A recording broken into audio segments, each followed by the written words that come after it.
Você está aqui, Marcos 11, vai aparecer já já aí, Marcos 11, do verso 11 ao verso 26.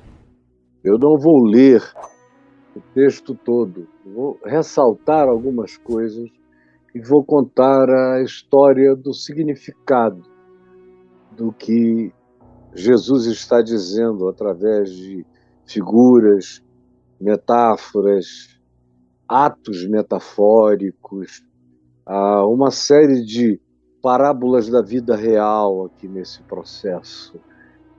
Quando a gente aprende a ler o que vem antes e o que vem depois, frequentemente você recebe uma luz para compreender o que, se você lê de modo estanque, você não vai compreender jamais. Porque, como qualquer outro livro, os evangelhos também têm contexto antecedente, têm contexto consequente. Frequentemente, aquilo que você lê no momento só é compreendido se você estiver vindo lendo e continuar a leitura. Aí você diz, uau, se a sua mente tiver e mantiver a arquitetura da palavra que você vem lendo mantida no coração. Eu quero falar sobre esse tema que você está vendo aí, que é o fruto mentiroso. Esse é o tema. É o fruto mentiroso. A gente pensa que vai ter fruto, mas é mentira. É só aparência. É o que Jesus denuncia mais uma vez aqui.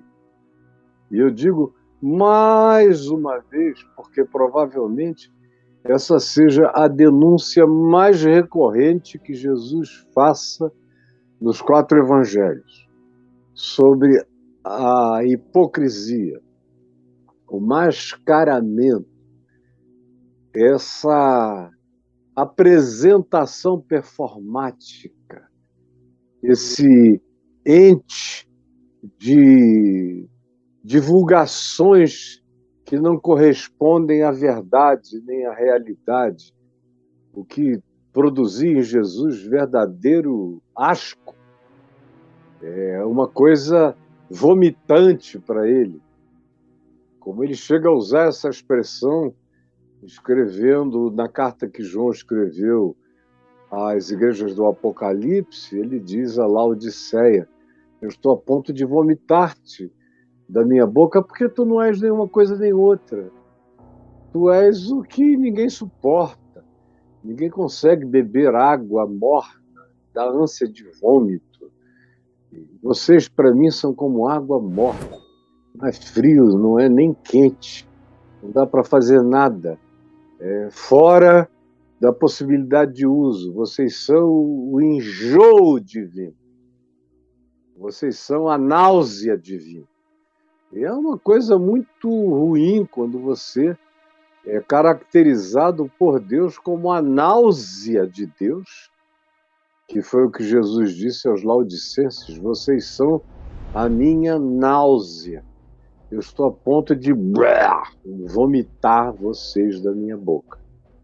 Agora, tendo isso em mente, o fruto mentiroso, verso 11 do capítulo 11 de Marcos começa dizendo, então, depois de ter vindo de Betfagé, passou, desceu o Monte das Oliveiras, subiu na direção do templo em Jerusalém, com o povo dizendo bendito, o reino que vem, o reino do nosso pai Davi, hosana nas maiores alturas, louvado seja o nome do Senhor, e coisas assim. Aí o verso 11 diz, e quando Jesus entrou em Jerusalém, na cidade, e entrou na cidade, no templo, que era o lugar mais convidativo e mais importante, significativo de Jerusalém, era o templo.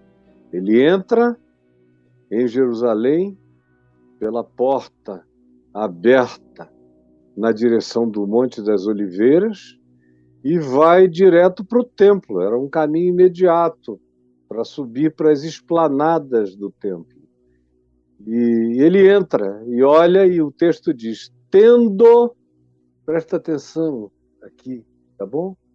Tendo, entrou no templo e tendo observado tudo, mas já era tarde. Ele disse: hoje não, mas de amanhã não passa. Olhou aquela galinhagem, olhou aquela pocilga, aquele chiqueiro, olhou aquele inferno de Dante, olhou aquele espetáculo de mentira, olhou aquele panteão do Templo de Jerusalém, mas que estava carregado do mesmo espírito dos seres do panteão greco-romano, cheios de ódios, de ciúmes, de disputas, de negócios, de ambições paralelas, de agendas ocultas. O templo era o pretexto, o culto era o texto. Agora, na realidade, o interesse deles era no poder, na fama, na impressão, no que as pessoas imaginavam, construíam, projetavam de hologramas, de visibilizações, de idealizações mentirosas, mas que eles alimentavam para todo mundo pensar que eles eram o que nunca foram e que desse jeito aqui jamais seriam. Então Jesus entrou no templo. Vocês que gostam de templo, que chamam o templo perdeu o nome entre nós. No Ocidente, o templo é chamado de igreja. No mundo inteiro, se você for no budismo, no taoísmo, no confucionismo, o templo é o templo, é a mesquita no islamismo, ou é o templo em qualquer outra religião oriental.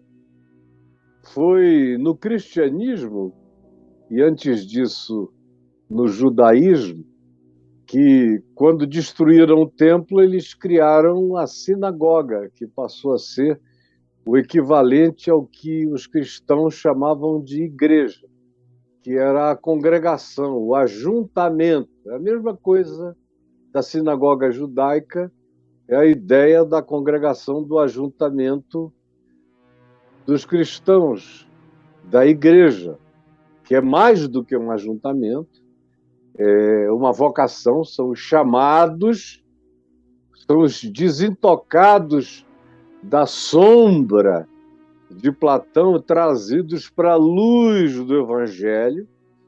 É um grupo, portanto, que se reúne em torno da fé, da luz, da verdade, do serviço, da adoração, da entrega de suas vidas a Deus no mundo como dons vivos para serviço do próximo. Esse é o espírito do que deveria ser igreja. Não tem nada a ver com prédio, nem com templo, nem com santuário. Tanto é que os primeiros cristãos não tiveram templo nenhum até o IV século, e o Apocalipse nos diz que a Nova Jerusalém não tem templo, não tem santuário, tem igreja, mas não tem templo, tem povo de Deus, mas não tem templo, não tem religião, tem uma adoração ao invisível, mas Deus continua sem cara. E o Cordeiro não é alguém sentado num lugar para ser visitado.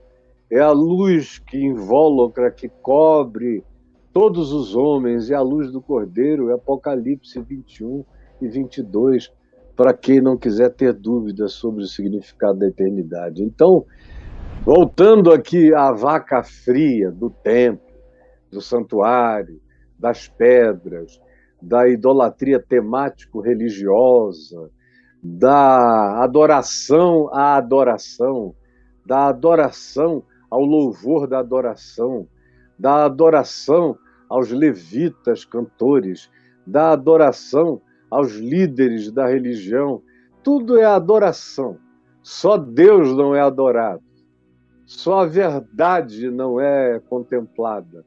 Só a sinceridade não é rasgada. Continua tudo com véu, tudo com burca. As verdadeiras caras continuam ocultas. As pessoas só carregam máscaras e sombras. E vão para o templo mentir para si mesmas, uns para os outros, e mentir a Deus. Porque tem gente que cai num auto-engano tão grande que acham que até Deus está enganado pela persona sem pessoa, pela performance sem verdade, sem essência, sem estofo, sem carnegão, sem o âmago, sem o cerne do espírito, que é a própria manifestação da verdade de ser em Deus, com o coração em arreganho, transparente, na presença da luz. Então Jesus olhou, falou, que coisa nojenta, asquerosa, mas já está tarde, está escuro. E o que eu tenho que fazer precisa ser feito à luz do dia. Aí, no dia seguinte, quando eles saíram de Betânia, que era só voltar, fazer o mesmo caminho, do outro lado do Monte das Oliveiras, ou melhor, no cantinho ali da montanhazinha de Betfagé, que emenda com o Monte das Oliveiras, só descer um pouquinho já é a aldeia de Betânia até o dia de hoje. Então ele foi para lá dormir na casa dos amigos, Marta, Maria e Lázaro, descansar. No dia seguinte, quando eles voltaram cedo, sem terem comido nada, Jesus teve fome. E ele saiu, provavelmente, propositalmente com fome, porque você não vê Jesus dar ponto sem nó no Evangelho. Tudo que ele deixa para amanhã, ele já viu hoje. E ele tinha visto tudo, tinha observado tudo no dia anterior. No dia seguinte, ele sai com fome e vê uma figueira de longe, vem andando, descendo o Monte das Oliveiras.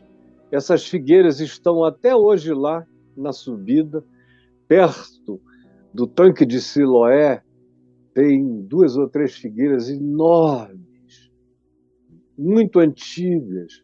Eu já as conheço desde os anos 70, elas estão lá, dando fruto, e muita folha, dependendo da época do ano.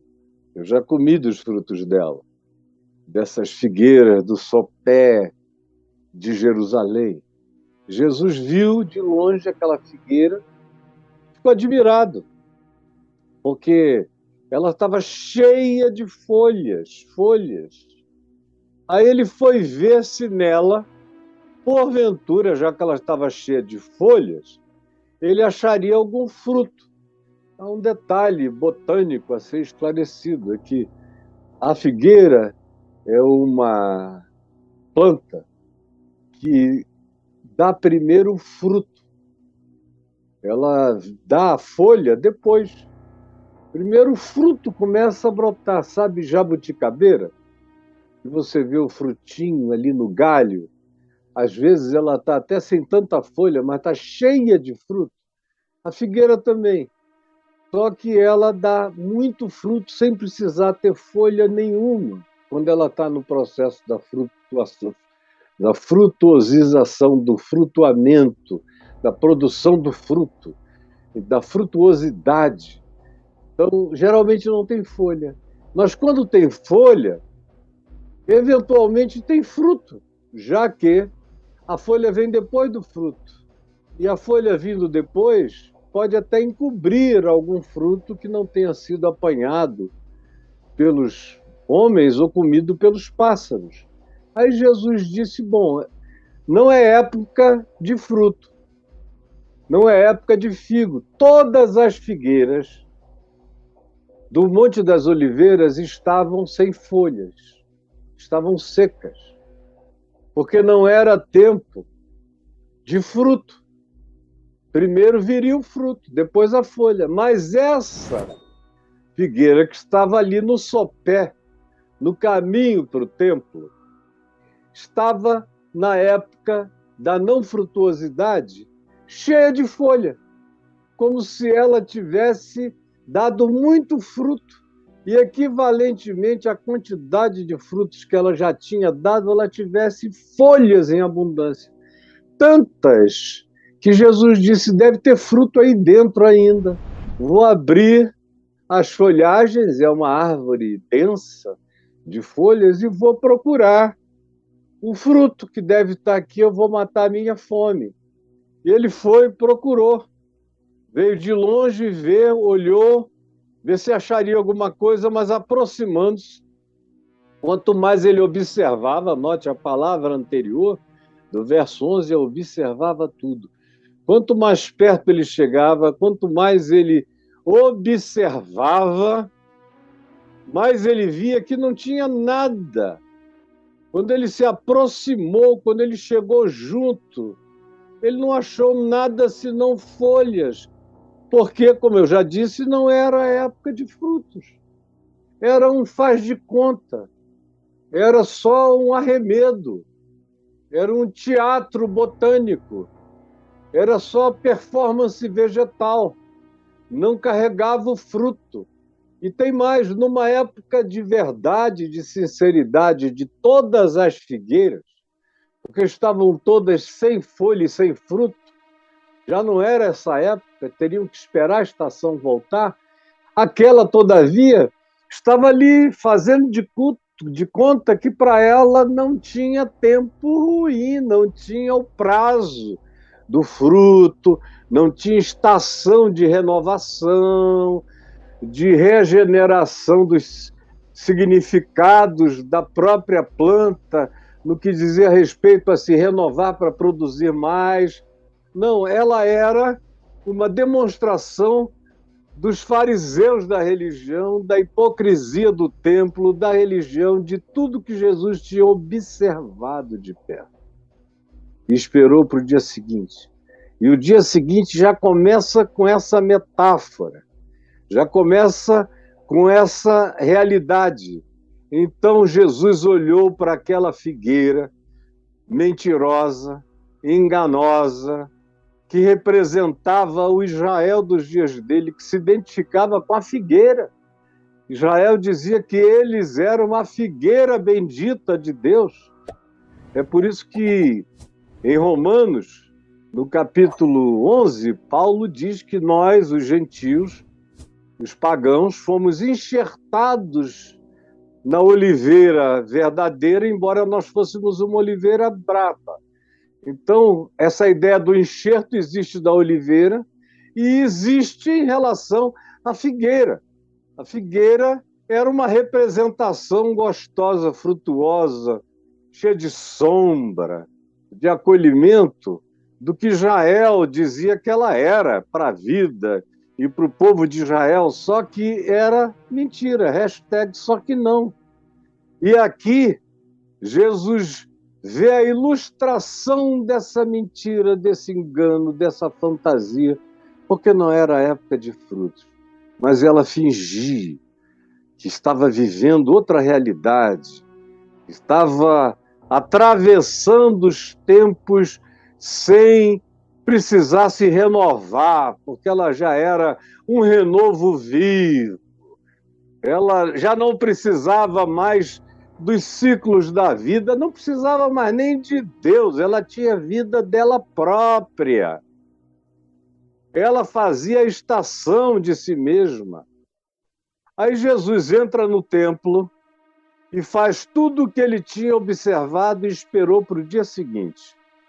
Ele expulsou dali os que vendiam, compravam, derrubou as mesas, virou, abriu as gaiolas das pombas, soltou pombas de sacrifícios aos milhares, foi uma revoada sobre o templo de Jerusalém, e aí começou a vir, não permitia que as pessoas conduzissem utensílios, carregando as suas mesas para colocar nos ambientes internos do átrio do templo, para fazer daquilo um bazarzão, uma grande venda de fetiches, de souvenirs do templo, de tudo que eles podiam fazer para faturar mais, além dos dízimos, das ofertas, de tudo que eles demandavam, das taxas de manutenção, de tudo.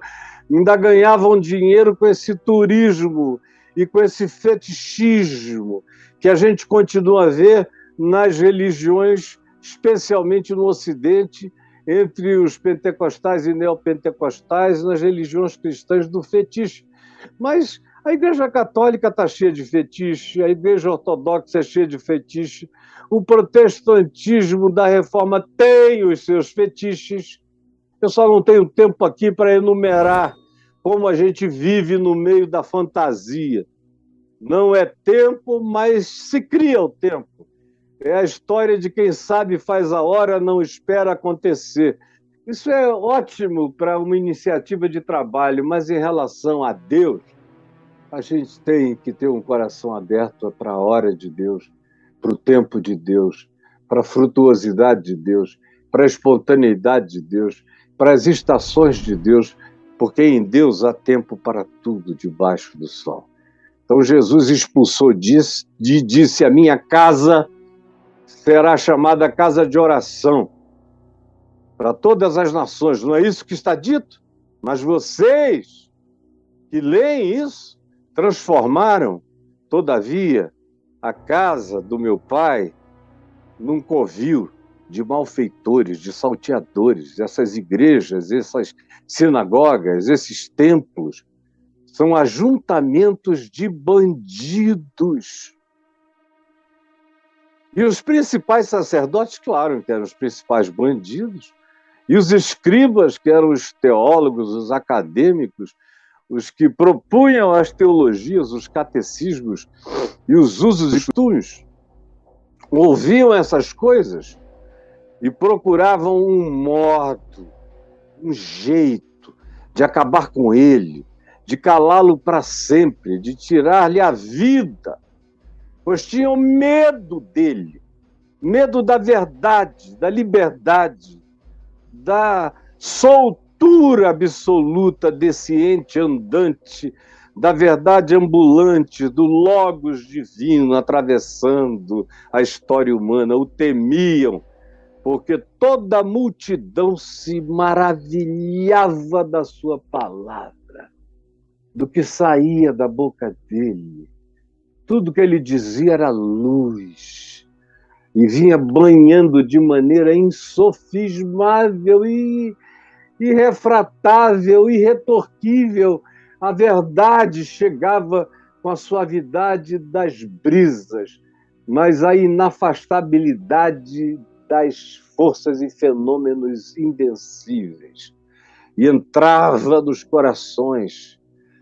E aí, as autoridades diziam: a gente tem que matar esse cara.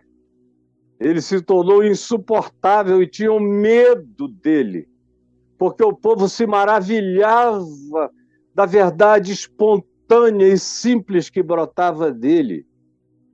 Então, quando chegou a tarde, outra vez, Jesus saiu da cidade. Quando eles iam passando, pelo mesmo lugar que eles tinham passado pela manhã, eles viram aquela figueira da manhã, que Jesus tinha procurado frutos nela, porque ela era uma mentira, um engano.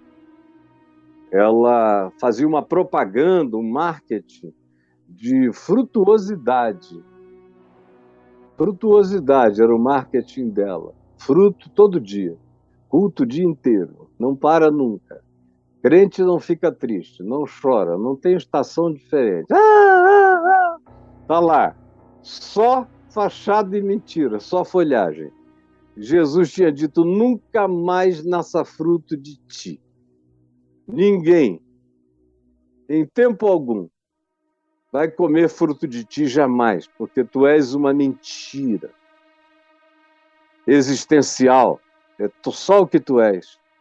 Então, quando ele passa a tarde, Pedro olhou para a figueira e falou: mestre, olha a figueira que tu amaldiçoaste. Olha lá, ela secou. Secou. Aí Jesus disse: Pedro, poxa, cara, tenha fé em Deus. Eu não mandei secar, secou. Eu não falei, a minha palavra não volta vazia, se cumpre. Secou. E não vai nascer mais fruto dela. E aí ele fala aqui de fé. Aproveita e fala. Vocês são pessoas que precisam crer no que vocês confessam como palavra da fé, baseada no espírito da fé, baseada no evangelho, baseada na verdade, porque amaldiçoar essa figueira não foi um capricho de Jesus, foi uma metáfora que aludia ao que ele fez e ao que ele faria. Isso aqui é uma ilustração concreta, é uma metaforia absolutamente palpável. Então ele prossegue e fala de fé, afirma que sem fé não acontece absolutamente nada, mas que se a gente viver pela fé, a gente vai levar sustos extraordinários. E que quando a gente anda em fé, a gente tem que crer antecipadamente que já recebeu as coisas. A fé não é uma loteria, é uma convicção, é uma certeza de coisas que se esperam, convicção de fatos que se não veem. E ele estimula os seus discípulos a isso. Mas então, quando eles saíram dali, eles chegaram na cidade, regressaram para Jerusalém no dia seguinte, e os principais sacerdotes e os escribas e os anciãos vieram lhe perguntar com que autoridade ele fazia aquelas coisas, expulsava e fazia tudo o que tinha feito. E ele começa o diálogo, é uma pergunta cretina, para a qual vem uma resposta divina, e Jesus vai ensinar daqui para frente, direto, para esse pessoal e para nós também, uma realidade incontestável. É que não adianta a gente tentar viver a existência das figueiras folhosas, porque Deus procura frutos e não folhas, não coberturas.